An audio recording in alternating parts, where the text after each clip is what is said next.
All right, welcome back to listening to a biologist, a lawyer, and a minister talk about the Scopes trial. Three people that are probably more qualified to discuss the matter than the people who were actually discussing it at the time, at least in name. But we spent the last episode talking about kind of the legal strategies that were employed, what the effects were, and how this trial affected the courts.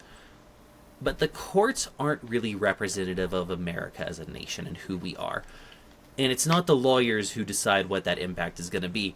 Often it's the Unfortunately. media. I mean, we see it today. There's news stories, there's fake news, there's real news, there's left wing news, there's right wing news, and everybody has a spin on the same story. And you can read 7 different outlets and get 12 different stories all about the same event. And that's a lot of what happened with this trial. In fact, this was the first trial in the United States to be publicly broadcast on radio live. This broke the record for the most, I think the most characters typed out by telegraph from the United States to Europe as it was going. Every single morning, the entire transcript and the highlights from this trial were being published in every single news outlet all over the nation, and for the most part all over Europe, or at least over England and a lot of the English speaking portions of Europe. And really, more than just a legal debacle, this became a media spectacle, which is exactly what the people of Dayton wanted to an extent, although I think they might have gotten more than they bargained for. And so, in this episode, we're going to be discussing a few things kind of related to the media. We're going to be talking about the role of journalism and how that shaped public understanding both during and after the trial. We're going to be talking about how radio and newspapers specifically were impacting what people were thinking. And then I want us to kind of pivot at the end to compare to how modern media influences the religion and science debate, but also just legal matters, conservative versus liberal, whatever kind of divide you want to look at. So, to begin, Jordan, I know that you have a favorite. I know that you have a favorite guy here. What was his name? Was it Mencken? That Mencken, yeah, was H.L. Mencken. yeah. All right.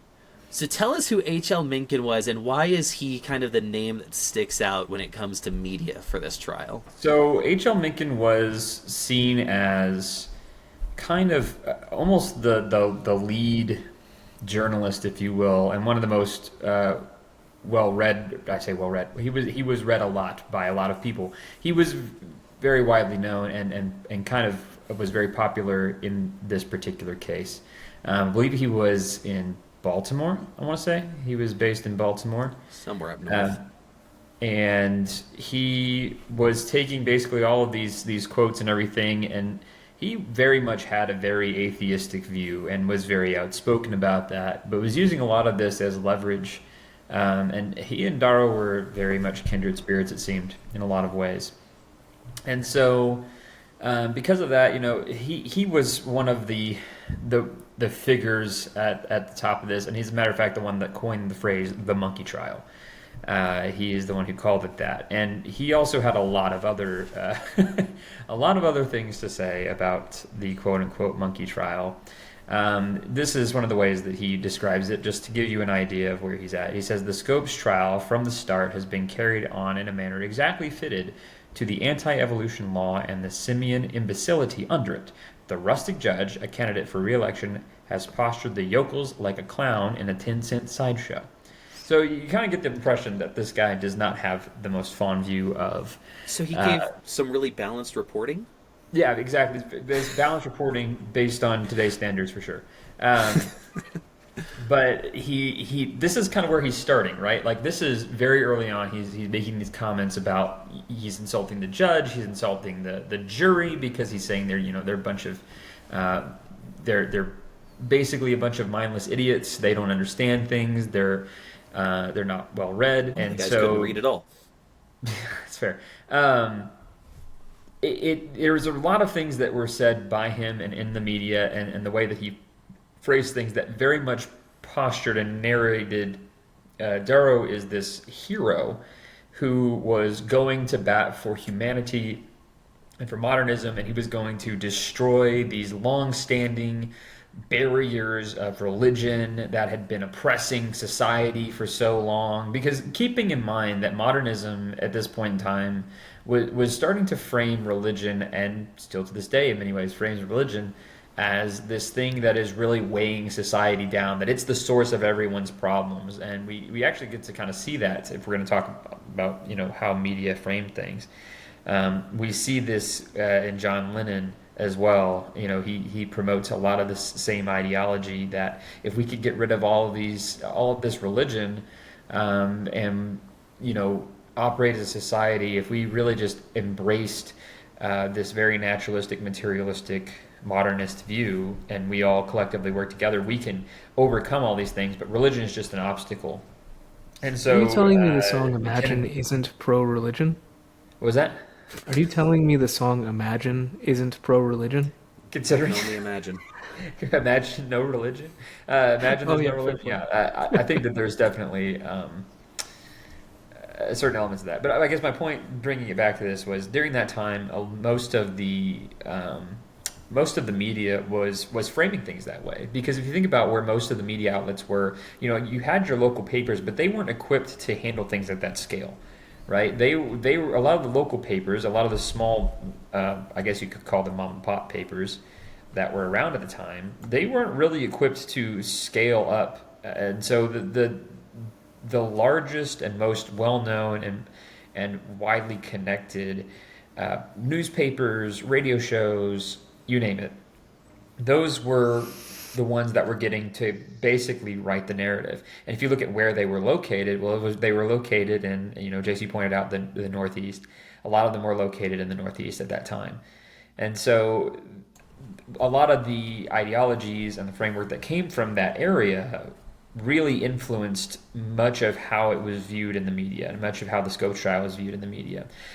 And in many ways, there are a lot of things about, it's easy to poke fun at. I think it's easy to look at the media's representation and be like, wow, Brian really, made himself look like a fool. But if you really look at things in context, Brian didn't really, he didn't put his foot in his mouth as much as the media made him out to look. Because a lot of the things that they poked at and a lot of things that they underlined as being unintelligent things would be things that I would say most people would say were most religious people would agree with, right? Things that basically say, like, we need to be conscientious of the fact that we need to establish the fact that God was the creator of the heavens and the earth, and that's to his point, that was what was written into the law at that time. That was the established truth as recognized by the state of Tennessee. And his point was, it's not just recognized by the state of Tennessee, it is recognized because it's true. But also, I think Brian was in a situation when he was on the stand where he couldn't just defend his views. He was also having to defend the Butler Act as a whole. So, like, when the questions got started about, how long was a day? And Brian kind of said, we don't know how long a day was. It could have been a day, it could have been 1,000 years, it could have been 1,000,000 years. We simply don't know. He kind of took the modernist view on that. But at the same time, he had to be careful because he started opening the door to the idea that, well, if you're allowed to interpret the Bible, then why shouldn't other people be allowed to interpret the Bible? And so Darrow did kind of pin him between a rock and a hard place in the sense that he was having to make a choice at a certain point of, is he going to defend his personal religious views, or is he going to try and present something that will give a strong defense for the Butler Act itself? And I think that difficulty is exactly what was getting picked up by the media, like you said. And as well, like, we've all seen reels on Facebook or Instagram, we've seen TikTok videos. People don't post long format stuff because people only want the highlights, and that's exactly what was getting posted, right? The only thing that's going to sell is the sensationalized version of reality. And so it was the, like, spiciest takes that were getting picked up around the nation. So that's why Mencken got so popular, right? Because he was willing to say the inflammatory things that other people were trying to give a little bit more honest reporting on, but people wanted to read what Mencken had to say, not necessarily what the truth of the matter was. Right. Well, I think, and here's part of the problem too, is you're talking about when Brian himself was on the stand, and we have to keep in mind that was a very actually small portion of the trial itself.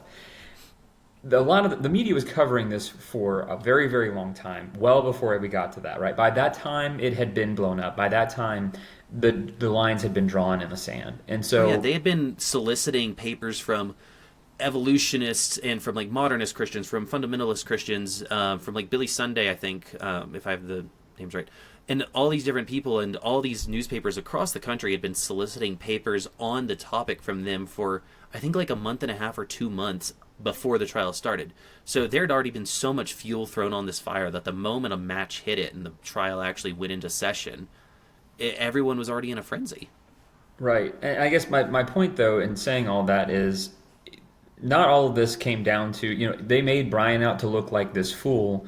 But the fact of the matter was, there was very little that was said by Brian that was just grossly, unintelligent. It was not really as bad as a lot of the media made it out to look. And even if you were to, from a modern lens, if you were to go back and read the transcript, and I would encourage you to go back and read the transcript, it's everywhere. You can find a gajillion different copies of it. But if you go back and read a lot of it, he, in many ways, you start to see that Darrow was trying to pick a fight, and throughout the trial, Brian was, in many ways, he wanted to stand up for his religious beliefs, but at the same time, he also understood what his job was supposed to be, and he got baited into a position he shouldn't have been in, and accepted something he probably shouldn't have accepted. But ultimately, most of what he did was perfectly reasonable, and I think that most people, especially in that time, given the context he was in, I would say it was a very nuanced take, very intelligent take on a lot of the things that he spoke about. But as far as how he addressed the trial, his point was, this has been brought here. This was brought here for the intention of fighting against the law. It is a rebellious movement. It is an intentional and flagrant disobedience of the law, and that is not something that we should accept. And I think that that's a fair point, right? So from that perspective, oh, sorry, go ahead. I was going to say, I think it's interesting that prior to the trial, whenever they were prepping all their witnesses and getting ready for the trial, Brian had actually reached out to George McCready Price, the Seventh-day Adventist apologist who really started the modern young earth creationist movement and kind of founded this idea of flood geology, and had said, hey, I want you to be an expert witness for us on the science aspect if it comes to that. And Price said, he was in Europe at the time, so he wasn't able to make it, but he essentially told Brian, look, this isn't going to be a trial over science. This is going to be, if you're going to need to argue against evolution, you need to show the public harm that it does, and I think that there's no one better in the world to do that than you. And so even on the creation science side of things, it was already recognized before the trial ever started that media was going to be there, and what they were going to be picking up on didn't need to be the science, it needed to be the moral aspects that you had alluded to earlier. And so, yeah, I think that Brian really did try and hit that, and he kind of got off kilter a bit whenever he was forced to talk about the science of it. And he even admitted, I'm not a man who knows science. That's fair. I think, though, the point, this is where I think I have an issue with the way that the media portrayed Brian, by and large, which is the fact that all of these things they said, yes, they narrow in on some of those questions where it's like, okay, I really don't have a strong answer for that. But let's be honest, those were really weird questions to be asking somebody. It's not something that has a clear answer either way, right? It's not something that anyone would just be like, well, I'm just going to establish this ready, set, done answer, because we're talking about ontology. We're talking about we're also talking about the origins of mankind. That's a fairly deep subject, and I don't know that anyone could be considered an expert on the origins of mankind other than God himself. And Darrow knew that, and he picked a fight on things and got a few answers that the media took and ran with. But by and large, his points that he made across the board were, I think, solid, right? Several of the points that he made were just simply, look, I don't necessarily know that I have the clearest answer, but one of the things that he said that I thought was really, I think, excellent was the fact that I think that people should read the Bible as it is given, and some of it is given illustratively. I think that's a great answer, honestly, and I think I would agree that's a good answer. Can I ask you one of the lines of questioning that Darrow brought in? Because I'm curious. I legitimately think you would have a better answer on this than Brian did, mostly because I think this question's been delved into more and probably explored more in today's world than it was 100 years ago. So at one point, Darrow was trying to show that Brian didn't actually take a literal approach to Scripture. He was either trying to get Brian to admit that he didn't take a literal approach to Scripture or show that a literal approach to Scripture was logically impossible. He was trying to show one of those two things and kind of trying to make Brian choose between the two. And so the question he asked was in regards to the book of Joshua. And he said, and Jordan, I'm going to ask this to you, so I want you to kind of take the role of Brian here. And he said, all right, in the book of Joshua, it says that essentially we have this idea of the sun standing still. Do you think that God made the sun stand still during the battle that Joshua was in with the Israelites? See, I know roughly what his answer was, and I know what my answer is, and you may be right. But it's I have a Real quick, perspective what was his of answer? like, Do you yeah, remember? I don't believe in a geocentric model. Okay, so that's basically what Brian said. Brian jokingly said, "I suppose you mean he made the Earth stand still," and like got the crowd to laugh a little bit because he kind of played it off as a joke, right? Right, And that's my point though, is a lot of the questions that were being asked by Darrow were pointed questions that were, as you pointed out, meant to elicit a very specific response. He spent so much time chipping away to try to angle Brian in such a way that he could get one or two good jabs. yeah, he was playing the village atheist, right? Right, but and my point though is that by and large, if you were to look at the trial as a whole, if you go back and just read the transcript, Brian didn't do a poor job. He really didn't, especially given the time that he was in. In that day and age, I think he gave some really strong answers. Do I think that he gave a perfect answer to everything? No. Would I've answered some things differently? Yes, but I'm also living in a very different time where I also would say I've had more religious education than he did. There's a lot of elements in which it's not really fair to put some of the expectations that we have like today on him then to say, well, because in that time modern science was wrong about a lot of things in the 1920s, right? For Just scientists like we to are, say, I well, we mean. have it all figured out and these religious people don't understand anything in the 1920s is absolutely laughable because of all of the deaths that occurred because people were trying to adhere strictly to science and not to, quote unquote religious hokum. I just want to add, because I think you highlighted an important point, which gets to some of my frustrations with the trial that might have come through in the last episode, which is, you're right, Brian was not in a position where he could very easily answer a lot of these questions, because Brian, as much as he was a deeply religious man, and perhaps, I would say he was one of the religious leaders of the nation, he wasn't a theologian, and he wasn't a scientist, and he was being asked difficult questions about theology and science. And at the end of the day, Brian was an attorney, and a very good attorney. But he wasn't acting as an attorney. He was acting as I would call some weird amalgamation of an attorney, scientist, theologian. And it's too much to ask a single person to do all three of those, which I think goes to your point. But I think also Brian does share some of the blame for allowing the trial to go in the direction it did, to where he was sort of representing science and religion as constructs rather than simply serving as an attorney. Right, and To I his can agree credit- with that. But that was by design, right? To his credit, I- though, he had the humility to be able to stop and say, especially on the scientific questioning, Yeah.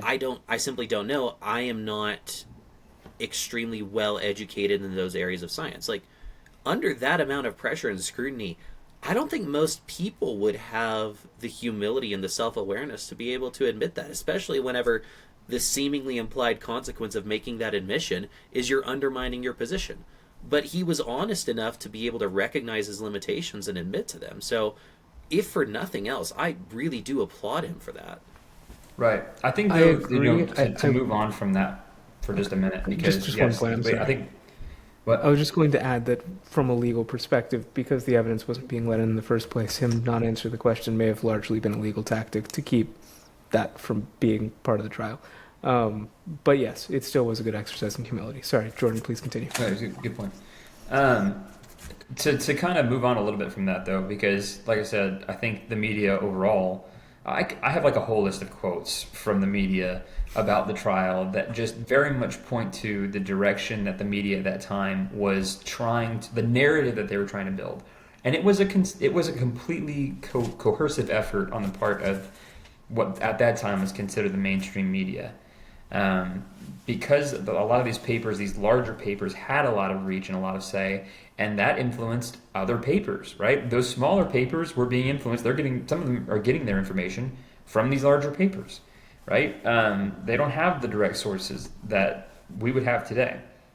And so, there's a lot of issues that stem from that, where the narrative began to spread in that direction, and a lot of information was missing. A lot of it was misrepresented. And thankfully that doesn't happen in today's media.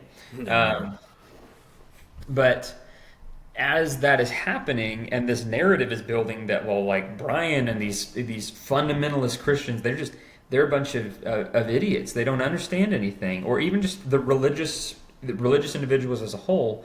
And so what happens as a result is, yes, Brad talked a little bit about the legal implications of what happened after that, and kind of how the Establishment Clause, in many ways, went from being not a non-issue for religion in schools, and in many ways the expression of why we should allow religion in schools, to becoming the fundamental force removing religious elements from public education, which led to a huge rise in Christian private education. I mean, massive explosion of Christian private education.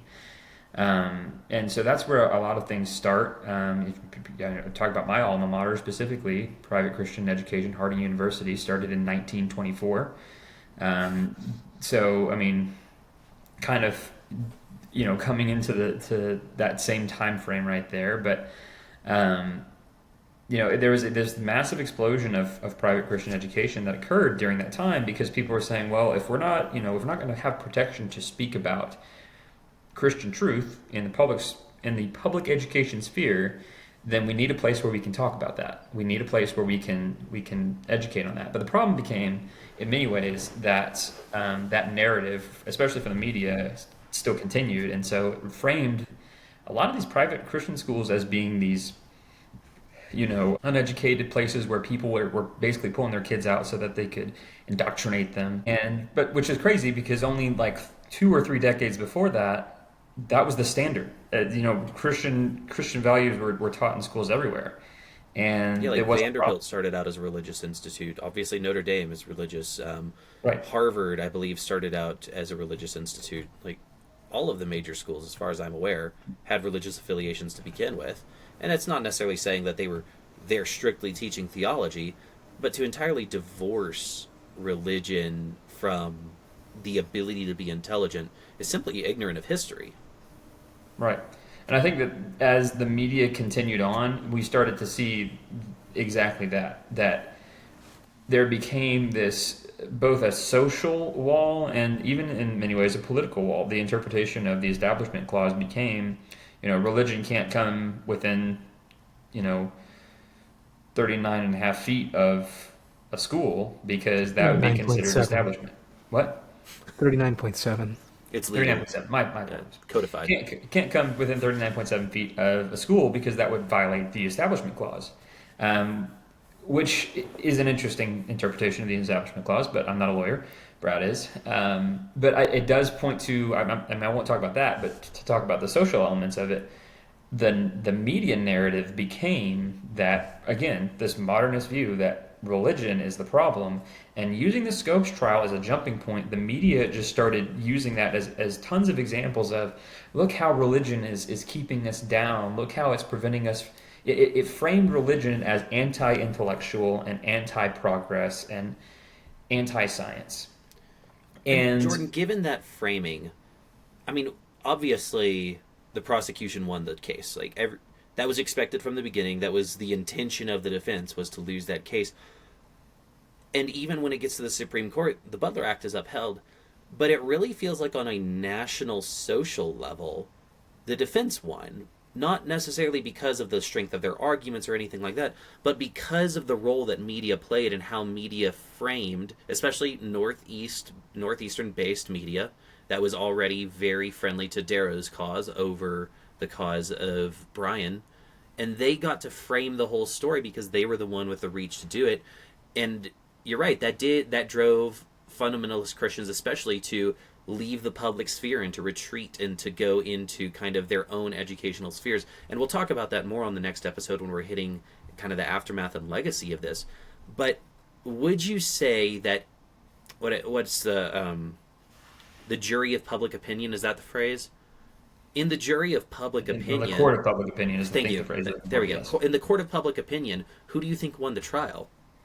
I'm going to go with again a more nuanced answer. In the Scopes trial, Darrow came in with an already determined notion that he was like, I'm going to lose, but I'm going to lose by saying this. I'm going to lose by saying my thing. But it was never about winning that, right? It was about using it as a jumping point. I think the court of public opinion, in many ways, that was, I don't want to say public opinion was set, but the media narrative was certainly set. And I think that was already established before the Scopes trial. The media narrative and where the media wanted to take things was very much already pinned. And so because of that, as things went on and as time progressed, I think that the media continued to run with that, and they were just using the Scopes trial as a leverage to enforce what they already were trying to push, enforce the views that were already there. I think that the media as a whole by that point was already very much modernist and was mostly the engine promoting that. And so it's not that the court of public opinion really won out. I don't know that there was ever really much of a discussion. I don't think people changed their mind too much. Maybe people who were like in the middle were But do you think they maybe cemented swayed their one way or opinions another. What was that? Do you think it made them cement their opinions more? Yeah, I would say it definitely cemented, and that's what caused a lot of that tension, right? Is that you see the religious individuals who are like, okay, we're going to pull away. If we're not allowed to be in the public space, then we need to pull away because we need to protect this, right? We need to protect our views, because for a long time that was there. So I think that I don't know that there's in the court of public opinion. I think it's framed that way. I think that how most people would see this as they would look at what the media said and say, well, the court of public opinion says that Darrow won that. But honestly, I don't think they were always going to be on his side. It wasn't as though they were deliberating it. They were already on that side. That's why it exploded. That's why it got so much coverage. That's why it got so well promoted, was because he was just saying what most of the modernists in that time who were in the space of communication and in journalism and in entertainment were already saying. I mean, you said they weren't deliberating. To an extent, they were, in the sense that, I don't know how well known this is, but a lot of them actually had like a house that they had rented out together. And so they were all like typing up their stories for the various news articles from the same house, and like drinking and having a good time, smoking cigars and stuff, and talking about the stories that they were writing. So like, it's not like there was a bunch of different perspectives. They were all kind of collaborating on it, and Right. That's what we see. And Brett, I what do you think that's exactly, Oh, go ahead. you're right. That's exactly what we see. We don't see this disjointed, like this friction, which there was obviously friction, right? Because like that's what the trial is about. And I would again argue most of the country didn't follow suit with Darrow, but the media did. And the media had a real solid agenda. They were all in it together, right? That from the day one, and that hasn't changed, right? That's still the case. The media is all in it together. They're trying to push a particular ideology, a humanist ideology, in this case, a modernist ideology that promotes, a very secular mindset, that promotes an anti-religious mindset. And, I think that because of that, we can look and say, well, in the court of public opinion, Brian lost. Well, not really. I don't think that was the public opinion. I think that was the media's opinion. Yeah, afterwards, I think they did a survey, and still like 80% like I think it was something like maybe 25% of people in America had fundamentalist, like literalistic Bible reading, but still, I think it was less than 20% it fully accepted like the modern version of the theory of evolution at the Right. time. And so you're right, it's not like now everybody's an evolutionist. Brad, what's your thoughts on the whole media to public opinion? Yeah, I think I agree with a lot of what's been said. That essentially, the media, largely and not universally, of course, there were individual members of the media on both sides, but speaking in broad strokes, the media was largely on Darrow's side, and the result of that is that a lot of people who have heard about the Scopes trial think of it as the monkey trial where Brian looked silly, right? And so, in one sense, I might push back a little and say, in some sense, the court of public opinion, Brian did lose. But in another sense, the United States is still very much Christian in terms of its total demographic breakdown, meaning the majority of people are Christian. And I think Brian would see that as a win. And I think that there are a lot of people who would not share the perspective of the media. There's been a trend for a long time in the United States where the media has been in many ways more progressive than the general public. And I think that was playing out there as well. Not to speak in any way about whether or not that's right or wrong, but it just has been a trend. The general public has been less progressive than the media has been. So I think there is some nuance to it. Yeah. One last thing I want to hit on before we close out this episode and go to kind of the modern and future directions is we see how the media framed it then, but I think it's also really important to look at how the media framed it in the 30s and going on. Is there was in the 30s there was a book that was written that was supposed to be kind of this very short perspective on looking back at the 1920s, and the theme of the book was kind of on what we call them now, the Roaring Twenties, and how everything was a fight, everything was rebellion. And this guy went like, I don't remember if he went month by month based off the like main news articles or year by year, but he kind of chose the Scopes trial to be representative of 1925, which of course is at the middle of the 1920s. And so the Scopes trial became the climax of the 20s within in the history book that was written in the 1930s. And that book actually ended up being used as a college textbook for the next several decades when we were looking at the history of the 20s. And so his views, which weren't always correct, a lot of his quotes were misattributed, a lot of his sources were wrong, just because of the limitations he had at the time. But that actually ended up shaping a lot of the views of how the Scopes trial in the 20s looked. And then later you see that taken into the movie Inherit the Wind, whenever they really dramatize it and make the whole thing seem even more extreme than the media reported on it in the 20s. So we do see this trajectory of the media during the trial were highlighting certain aspects of it, and then that story gets a little bit twisted in the 30s, and then that story gets even more twisted in Inherit the Wind, so on and so forth. And I think that especially Inherit the Wind, even now, it's not uncommon for high schools that are trying to teach about the Scopes trial will just show the movie Inherit the Wind, because it does maintain a lot of the transcript from the debate, but it's certainly not a historical representation. And we treat it like it is. And I think that that's a lot of the problem that we have when we're trying to look back on the Scopes trial is we don't know the Scopes trial for the Scopes trial. We know the Scopes trial for Inherit the Wind whenever we're looking in modern culture. And I think that movie in particular might have been the most impactful media, along with the book written in the 30s, about the Scopes trial. Neither of which actually were there for the Scopes trial. Right. So we're going to look next at how all of this culminates in what it does to culture and what the long-term consequences of this ruling have been, both within kind of the evolution-creation debate today and how that's been affecting modern education policy. We'll hit briefly on that. Brad already covered that pretty thoroughly. And then talk about just how has this conversation evolved, or been created perhaps, over the last century. And so that's where we'll pick up next time. Thanks.